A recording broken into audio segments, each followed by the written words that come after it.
संत नामदेव जी एक बार रात के समय कहीं जा रहे थे कि उन्हें एक व्यक्ति मिला।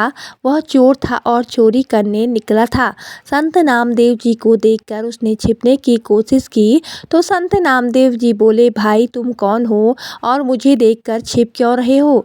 उस चोर ने संत नामदेव जी को पहचान कर उनके प्रणाम किया और बोला, महाराज मैं चोर हूँ और चोरी करने जा रहा हूँ। संत नामदेव जी ने कहा, भाई यह धंधा छोड़ दो और कोई ऐसा काम धंधा करो जिससे तुम्हें किसी को देखकर भय ना लगे और छिपना ना पड़े। चोर ने कहा, महाराज मेरे पिता भी यही काम करते थे और मैं भी केवल यही काम जानता हूँ। इसके अतिरिक्त दूसरा कोई काम मैं नहीं जानता। फिर मैं पढ़ा लिखा भी नहीं हूँ और न में ही मेरे पास इतना धन है कि व्यापार आदि कर सकूं। यदि मैं यह धंधा छोड़ दूं तो फिर परिवार का पालन पोषण कैसे करूंगा। उसका यह उत्तर सुनकर संत नामदेव जी कुछ पल तो मौन रहे, फिर बोले, अच्छा भाई तुम यह धंधा बेशक करो परंतु हमारी एक बात मान लो। चोर ने कहा, आज्ञा कीजिए। संत नामदेव जी ने कहा, पहले वादा करो कि तुम हमारी बात मानोगे। चोर के वादा करने पर संत नामदेव जी बोले, आज से तुम किसी भी परिस्थिति में झूठ मत बोलना, सदा सच बोलना, तुम्हारा कल्याण होगा। यह कहकर संत नामदेव जी तो अपने रास्ते चल दिए। इधर चोर सोचने लगा कि झूठ नहीं बोलूँगा तो काम कैसे चलेगा, पर अब तो संत नामदेव जी से वादा किया है, अतः कुछ भी हो जाए अपना वादा नहीं तोड़ूंगा। यह सोचकर चोर भी चोरी के इरादे से एक ओर चल दिया। कुछ दूर जाने पर उसे एक और व्यक्ति नजर आया। वह वास्तव में वहाँ का राजा था जो भेष बदलकर पूरे नगर में भ्रमण कर रहा था। उसने भी चोर को देख लिया। राजा ने उस चोर से धीरे से पूछा, तुम कौन हो और इस समय कहाँ जा रहे हो। चोर मन ही मन विचार करने लगा कि झूठ तो मैंने बोलना नहीं है, इसलिए सच सच बता देता हूँ, जो होगा देखा जाएगा। मन में यह विचार कर उसने उत्तर दिया, मैं चोर हूँ और चोरी करने के इरादे से घर से निकला हूँ। राजा चकित हुआ कि यह कैसा चोर है जो स्वयं की बात बता रहा है कि मैं चोर हूँ। उसने आश्चर्य प्रकट करते हुए कहा, क्यों हंसी करते हो, तुम अवश्य ही कोई सैनिक अथवा गुप्तचर हो। चोर ने कहा, नहीं मैं मजाक नहीं कर रहा हूँ, मैं वास्तव में ही चोर हूँ और चोरी करना मेरा धंधा है। राजा ने कहा, भाई तो चोर तो मैं भी हूँ परंतु अभी नया नया ही यह धंधा शुरू किया है। अच्छा हुआ तुम मिल गए, आज दोनों मिलकर चोरी करते हैं। यदि तुम्हारा ख्याल हो तो राजमहल में चोरी करें। चोर बोला, पागल हो गए हो, राजमहल में कैसे घुसेंगे। राजा ने कहा, घबराओ नहीं, मेरी बात ध्यान से सुनो। मैं पहले राजमहल में नौकर था परंतु राजा ने किसी बात पर रुष्ट होकर मुझे नौकरी से निकाल दिया। चूँकि राजा ने मुझे निकाला था इसलिए दूसरा कोई मुझे नौकरी देने को तैयार नहीं हुआ, इसलिए मैंने यह धंधा अपनाया। मुझे राजमहल के एक एक गुप्त द्वार का पता है, चलो आज राजमहल में भाग्य आजमाते हैं।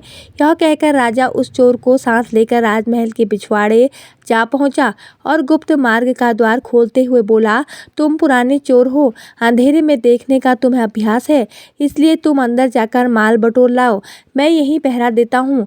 चोर ने कहा, इतने बड़े महल में मुझे कैसे मालूम होगा कि माल कहाँ रखा है। राजा ने उसे खजाने का रास्ता और वहां तक पहुंचने की सब युक्ति समझा दी। चोर अंदर घुसा और खजाने के द्वार पर जा पहुंचा। वहां दीवार पर एक चरखी लगी हुई थी। उसे घुमाते ही द्वार खुल गया। चोर ने देखा वहां अनेकों बड़े बड़े मजबूत बक्से रखे हैं जिनमें बड़े बड़े ताले लगे हुए हैं। उसने चाबियों का गुच्छा तथा कुछ दूसरे औजार निकाले और एक बक्से का ताला खोलने की कोशिश की परंतु उसकी सब कोशिश असफल हुई। उसने यह सोचकर कमरे में दृष्टि दौड़ाई कि शायद कोई लोहे की सलाख वगैरह मिल जाए। तभी उसकी निगाह एक बक्से पर पड़ गई जो साइज में छोटा था और एक बड़े बक्से के ऊपर रखा हुआ था। उसने उसका ताला खोलने की कोशिश की, थोड़े ही प्रयत्न से ताला खुल गया। उसने ढक्कन उठाकर देखा तो उसमें एक छोटी संदूकची के अतिरिक्त और कुछ न था। उसने संदूकची बाहर निकाली, जैसे ही ढक्कन खोला उसकी आंखें चमक उठी। उसमें 3 बहुमूल्य हीरे रखे हुए थे। उसने वे तीनों हीरे उठाए और वहां से चलने लगा। तभी उसके दिल में विचार आया कि हीरे तो 3 हैं, हम दोनों इनका आधा आधा भाग कैसे करेंगे। मैं झूठ बोलकर एक हीरा अधिक अपने पास रख लूं। यह मैं करूंगा नहीं क्योंकि मैंने झूठ न बोलने का वादा संतों से किया है।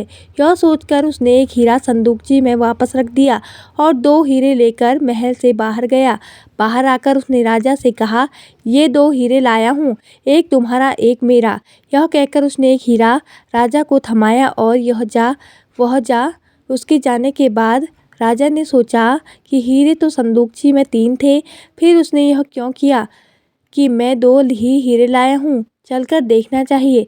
यह सोचकर राजा वहाँ गया तो क्या देखता है कि एक हीरा संदूकची में ही रखा हुआ है। राजा बड़ा हैरान हुआ कि यह कैसा चोर है जो चोरी भी करता है और सच भी बोलता है।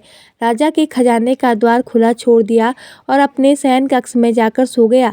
सुबह हुई और थोड़ी ही देर में हल्ला मच गया कि राजमहल के खजाने में चोरी हो गई है।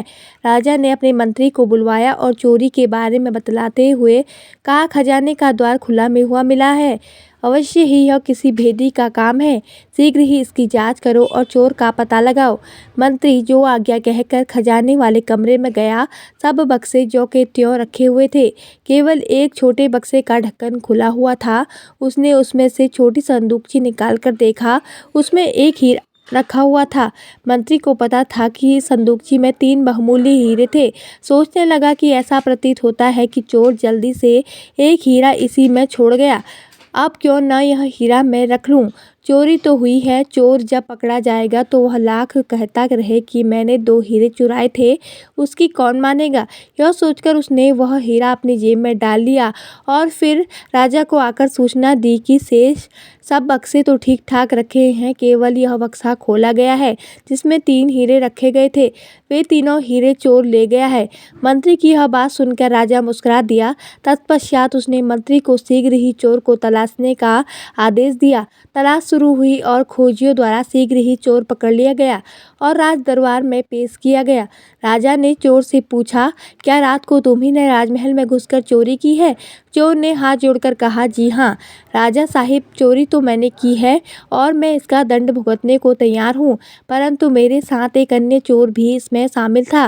मंत्री ने पूछा, वह कौन है, उसका नाम बताओ। चोर ने उत्तर दिया, मैं उसका नाम नहीं जानता और न ही यह जानता हूँ कि वह कहाँ रहता है। रात को पहली बार ही उससे मेरी मुलाकात हुई थी और उसी ने गुप्त द्वार से खजाने तक पहुंचने का मुझे रास्ता भी बतलाया था। मंत्री कहने लगा, वाह क्या कहानी गढ़ी है, उसका नाम पता शीघ्र बता दो वरना खाल खिंचवा दी जाएगी। चोर ने कहा, आप जो सलूक चाहे मेरे साथ करें, परंतु मैं सच कहता हूँ कि मुझे उसका नाम पता नहीं मालूम। मैं रात की सारी घटना आप लोगों को सुनाता हूँ। यह कहकर उसने रात की सारी घटना ज्यों की त्यों वर्णन कर दी और वह हीरा जो उसके पास था निकाल कर राजा के आगे रख दिया। सुनकर मंत्री क्रोध से भड़क उठा, तुम चोर हो, तुम्हारी बातों पर विश्वास नहीं किया जा सकता। तुम कहते हो कि तुमने 2 हीरे चुराए थे और उनमें से एक अपने साथी को दिया था, परंतु चोरी तो तीनों हीरे हुए हैं, फिर तीसरा हीरा कहाँ है। चोरों के कुछ कहने से पहले ही राजा बोल पड़ा, मंत्री जी यह चोर ठीक कह रहा है, हीरे 2 ही चोरी हुए थे और उसने उनमें से एक हीरा अपने साथी को दिया था और एक स्वयं रखा था, और इसका सबूत यह है कि रात को उसका साथी मैं ही था। मैं रात को भेष बदलकर जब नगर में घूम रहा था तब इससे मेरी मुलाकात हुई थी और जो हीरा इसने मुझे दिया था वह यह रहा। यह कहकर राजा ने जेब से हीरा निकालकर सामने रख दिया।